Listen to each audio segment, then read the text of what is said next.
High Five Wrestling.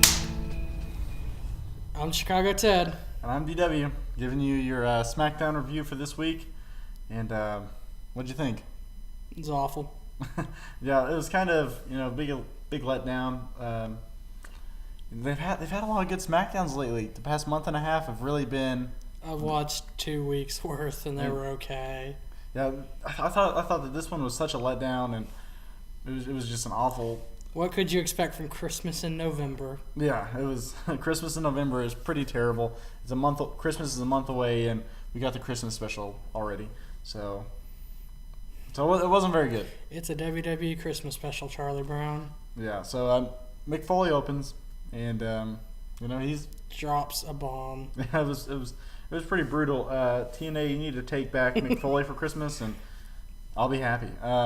Please pick up John Morrison while you're at it. That's also on my Christmas wish list. You can probably have Booker T back and see if you can do something with Michael Cole. Michael Cole, yeah. Yeah. Take all the SmackDown superstars, actually. Go ahead with that. So Mick Foley opens. He intros Michael Cole and Booker T.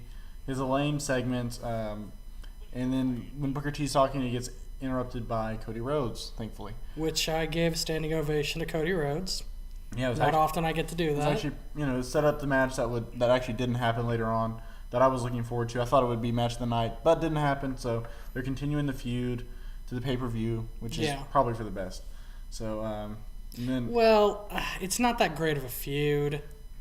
Cody Rhodes is better than feuding with an announcer. I don't care how legendary you guys say he is. He's better than feuding with an announcer. Yeah. He may be the 5-time world champion, but now he's not wrestling. He's retired. But he's only been in retirement for a few years, and in Booker T's defense, and it's different than the Miz wrestling Booker T. It's Cody Rhodes wrestling the Miz wrestling the King. It's Cody Rhodes versus Booker T, which is a lot more of a match that I would rather see than the Miz versus Jerry the King Lawler. But all right, so the first match was set up by Mick Foley. Was the Battle Royal. Diva. It was a Divas match. Awful. Which means you get the card. Brutal. DW timed it, and it came in 52 seconds. You think with all those Divas jobbing, there would be at least 2 minutes worth of action, Terrible. And there wasn't. Terrible. Brie Bella won. And she's going to go, and she won the right to go kiss Alberto Del Rio. And if she doesn't kiss Alberto Del Rio, then it'll be a shock. Not a good shock, but just a shock. She needs to kiss Nikki Bella. Because if MT Omar, he's a good review guy on YouTube. You need to check him out. He is. Are we plugging somebody? Yes. He loves Nikki Bella, and I gotta say, they're twins. Nikki Bella is the much better. They're twins. Nikki Bella's got it going on. She needs to just kiss Nikki Bella. All right. Incest gets ratings. They're twins. It was an awful match, and it was lame, and You know what? 52 seconds. They're twins. 52 seconds. Twins. 52 seconds. 52 seconds, yes, but they're twins.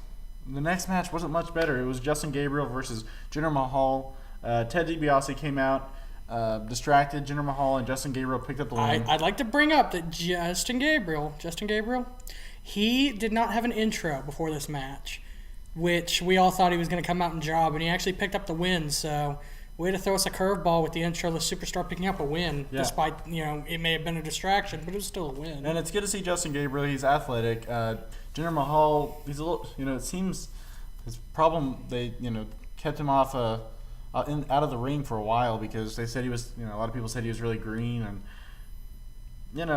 I'm not that impressed by his wrestling matches, but A win's a win. Yeah. That's what Zack Ryder fans would say. Hey, at least he put over Justin Gabriel, and he could be my Fave 5 one day. You never know. Backstage promo. Dusty Rhodes and Goldust showed up. That was the highlight. I was very surprised. One of the highlights of Raw, I think, or SmackDown, sorry. It's starting to seem like a Raw. Actually, that's how bad it is. Oh, how dare you! We got to see. Did I hear WCW Nitro? No, I didn't because they don't exist anymore. Like I was saying, David Otunga has a match with Randy Orton because Mick Foley sets it up. Kofi King comes out and wins over Tyson Kidd. Kingston? What did I say? Kofi King. Kofi Kingston wins over Tyson Kidd. It doesn't matter. He will never probably be a world champion. It was the match of the terrible superstars. Yeah, it was was a pretty bad match. Because I would like all Kofi Kingston fans to please stand up right now. I don't see anybody. Do you see anybody? And no one stood up on that day. It was a boring match. It was predictable. It was your typical Kofi Kingston or Tyson Kidd match. It's nice to see Tyson Kidd with a different haircut. It's predictable like a lot of these matches are, but it was good back and forth. I liked his rake style haircut, like he had a Lego rake on his head. It was just too obvious of a match. It wasn't that entertaining. Gonna skip the Teddy Long and Akira promo because again, it's the same old BS. Teddy Long, just get Teddy it on. Teddy Long, if you're a player, then get it on already, player. Yeah. A player, listen here, player. You gotta get it on, player, or you can't come out and keep doing these promos, player. It's not awesome, player. Anyway, Teddy Long, he's right. If he is a player, he needs to just get it on. But anyway, all right. Teddy Long is a player to have a rug. back to topic. Randy Orton versus Jennifer Hudson's husband. The Miracle on 34th Street fight. Terrible pun, terrible match. Go figure. It was a gimmick kind of match. And Orton's put over Mark Henry twice. Wade Barrett, he put over Wade Barrett twice. And then he put over Cody Rhodes during the Survivor Series match. And Dolph Ziggler. So there was no way he was going to put over Jennifer Hudson's boy toy. I spent most of the match sitting there waiting for Wade Barrett to come out to see if he would affect the match enough to cause a Orton loss. I knew Wade Barrett was going to come out, but I knew Randy Orton wasn't going to put over the Jennifer Hudson's husband. There's no way. Okay, it was enjoyable. It was gimmicky, but it built towards the match for Wade Barrett and Randy Orton, so I'm not complaining. Mark Henry does an off-camera shot with Teddy Long. He's just being ridiculous. Yeah, he gets mad. I mean, when doesn't he? Something, I don't know how many people, I'm not counting that. Battle Royale that at the start of the match, I said Hornswoggle would win, and I did come out. Joke. I did not say it as a joke. I said it seriously. My second prediction was a joke. Hornswoggle ended up winning, which we all saw coming. If Hornswoggle's in a match that's not serious, he's going to win. Terrible. He agreed to riot, but I see him being very tame so far. I am a big fan of a lot of those young stars, and it's such a waste of talent. The final six was Tyler Rex, Jinder Mahal, Heath Slater, Hunico, Hornswoggle, and Sheamus. Sheamus is the only person that's there's only kind of two people that deserve to be in there, and that's Hornswoggle and Sheamus. The rest of them, you get the card. Thanks for playing. Hornswoggle is awful. Why do you... Apparently he can talk now. He won the match. I also predicted that he would sit on Santa's lap and ask for the gift of English, and that was a joke, but it actually turned out to be It turned out to be right. So I'm 2 for 2 on Hornswoggle predictions. I'm calling it right now. Hornswoggle wins the title, wins the World Heavyweight title against Mark Henry at WrestleMania. I think Chicago Ted is actually a writer for WWE. I am, actually. But, okay, which... Now I'm going to get fired, thanks. I broke my non-disclosure agreement. So, AJ Styles kisses Daniel Bryan. I called it. Who the next WWE cares? wedding. I called it. Who cares? Final match of the night. Daniel Bryan versus Mark Henry in a cage match. My boy D. Bryan with the letdown tonight. The whole thing was a letdown. You got a cage. Use it. Yeah. They used it once during the commercial break, and they showed a replay. Wow, That's great. Either Daniel Bryan was kicking the broken leg of Mark Henry, or Mark Henry was just throwing him around the ring like a rag doll. Yeah. By Mattel.